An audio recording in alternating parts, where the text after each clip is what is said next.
You're right, everyone, it's Sam here. Welcome back to Season with Schumi on F1 2006. In the previous race we were at Catalonia and, well, it was the second DNF in a row and it meant that we've dropped a long way back in the championship now. 18 points is a gap to championship leader Fernando Alonso, and we really need to start getting in some very good results now if we're gonna fight for the championship, and we are probably going to have to rely on a bit of bad luck for some of the front guys as well. We're here at Monaco, not the best track to be looking for an instant free race, but we're going into qualifying now then.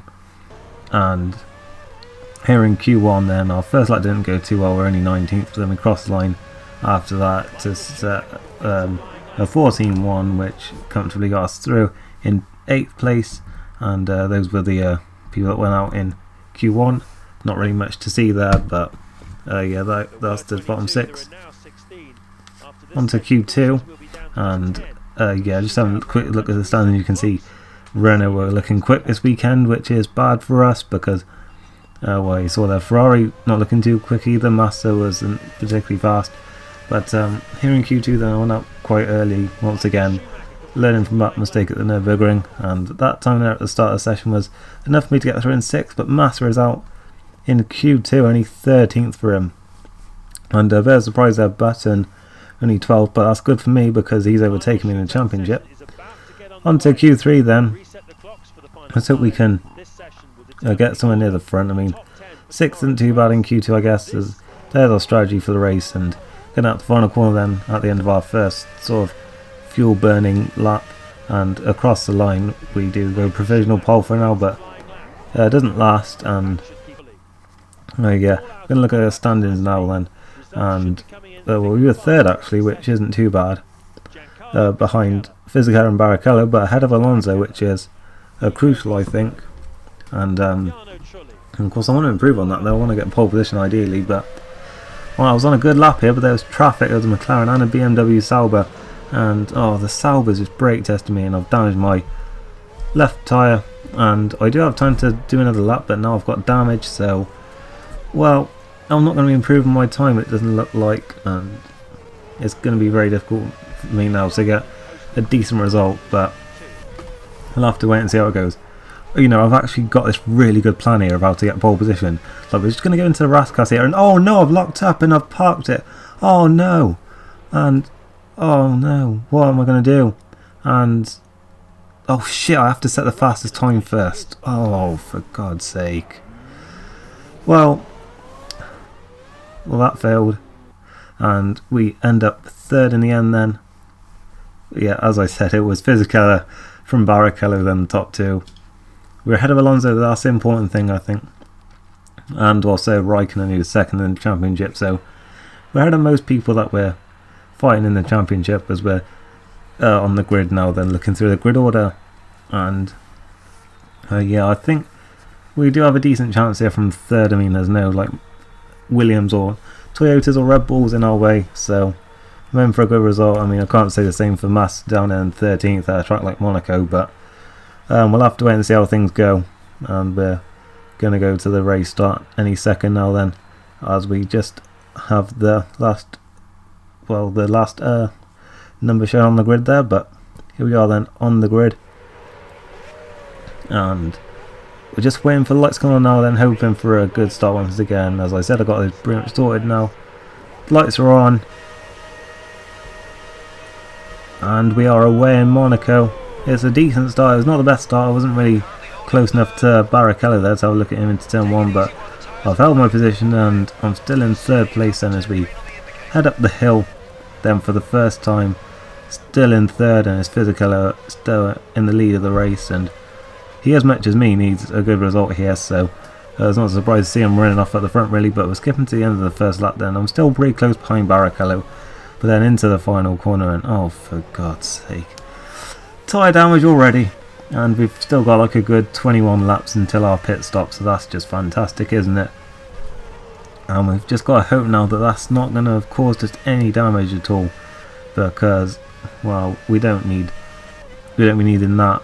We head up through Casino Square, and the back end snaps on us, so it does look like we have got damage here, and that is going to cost us a lot then. I did try and stay out, I'm 10 laps in, Well, you can see I had lost quite a lot of time actually to the front two as we look at the gap, and we're already more than 10 seconds behind. And also the fuel is it's really tough on fuel for some reason, this track. I mean, you can't set it like to mix one. As we spin here then in Casino Square, and just about, oh, Alonso's hit us then and damaged our rear wing, so didn't matter anyway. And well, the thing is, on this you can't just like go full throttle and like do a burnout to spin it around, so you do have to like 3-point turn it to get it back the right way around on a track like Monaco, which is so annoying. We're down to 10th place and we've got damage now on our tyres, and I did make a call for a pit stop to kind of replicate what I did in Spain really, but hope that I would actually make it to the end of the race this time. And yeah, later on in the lap then into Tabac, and we've made the same mistake again, and luckily we haven't caused any terminal damage there, which really is fortunate, but we've got a load of damage now, rear wing and front wing, so we are going to pit. And I really just can't catch a break in this season, can I? As we head into our last cast then, and well, into the pit lane, we've almost had an instant there as well, but in we come then. Hopefully changing our strategy will work out for the better for us. I mean, it was going that way in Spain until, well, back markers ruined our race, but we'll have to see how it goes. It's going to be another really long pit stop here, so you know, we're going to drop to the back again, and away we go then. Nearly 15 seconds in the box, probably going to be nearly a lap down once again, but we'll just have to see how this fight back goes really. And we're not too far away from the pit stops, so out we go then. And another thing I forgot to mention actually is that in the pit stops your rear wing just automatically repairs itself, which wouldn't be the case if it was knocked off, but when it's just damaged, for some reason it just magically fixes itself in the pit stop.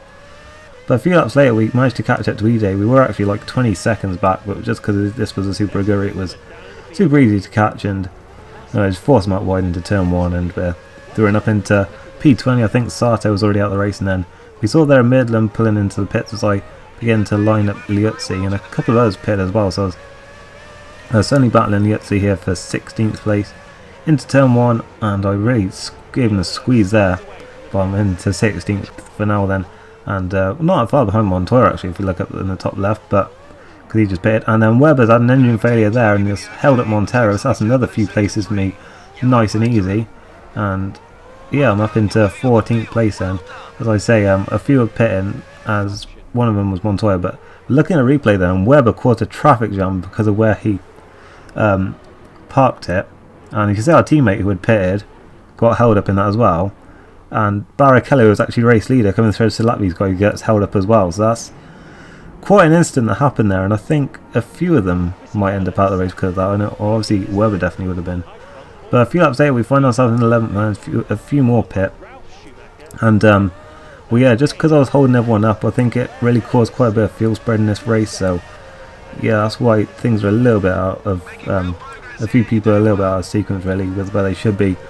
But we're looking at Montoya then up the hill, and he's had to back out of it there as we gave him the squeeze a little bit, and we're up into P10, and yes, I had damaged my tyres again, but luckily it didn't cause any lasting damage this time.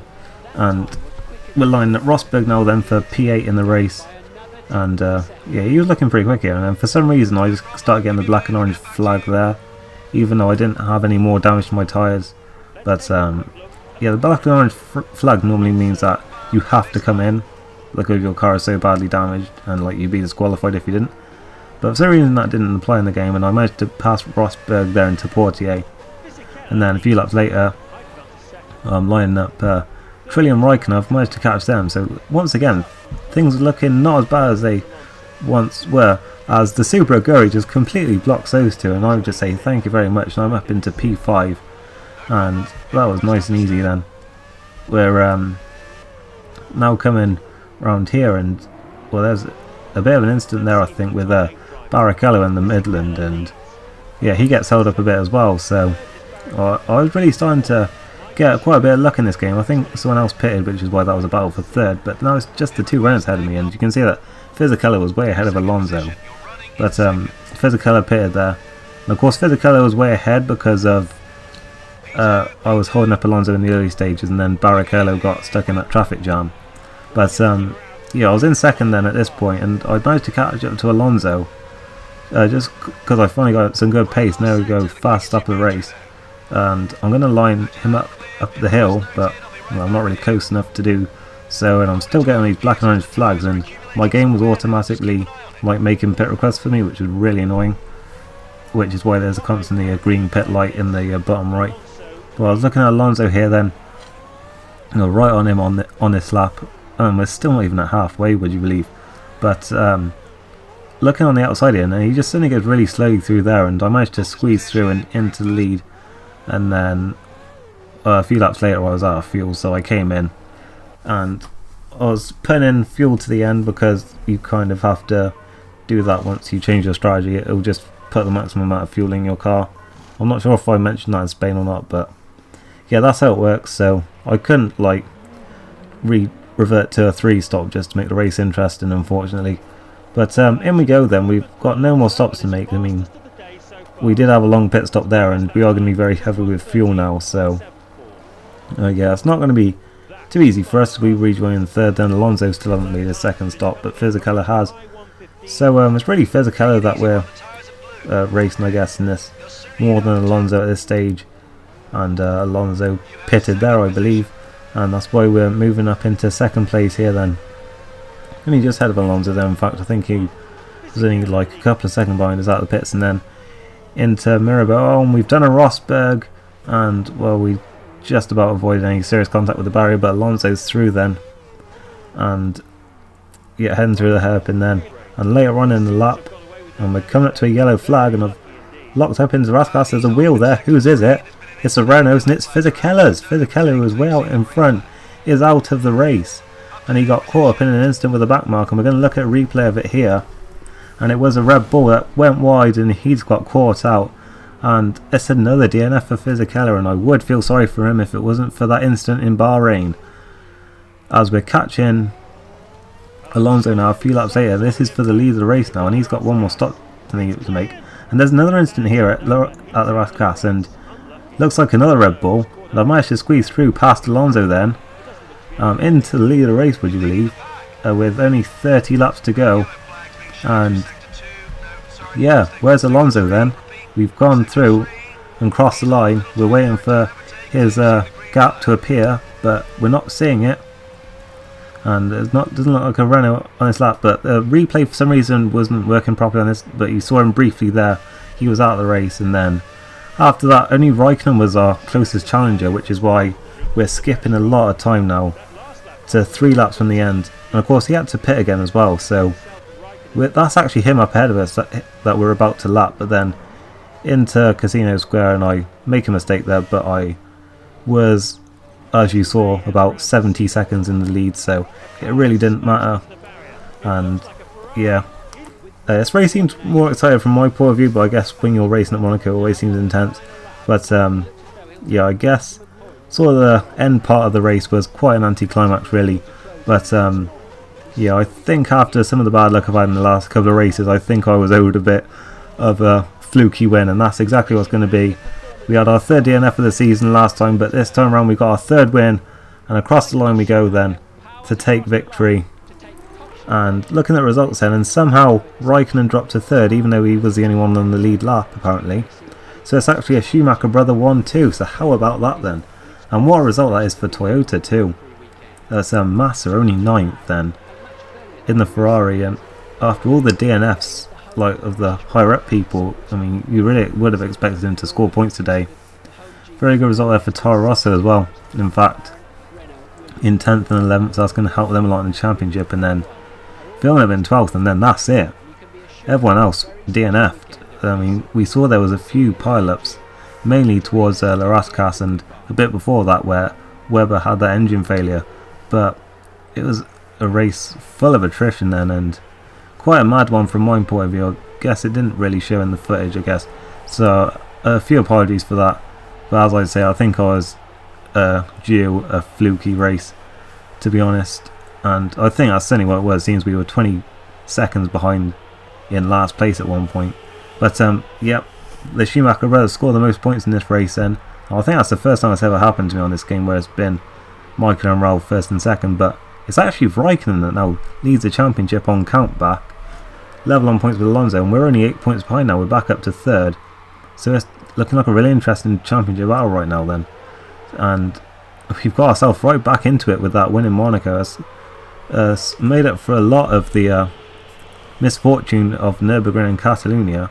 So yeah, championship battle is certainly right back on here, as we're about to look at the constructors, I believe, and it was actually Toyota that scored the most points in this race here. It just shows what a great race they had. We were second most, and that's going to help us get back ahead of Honda, as you see there. We have dropped quite a bit to McLaren though, but they in turn are catching Renault, so it could still all tighten up in the constructors as well.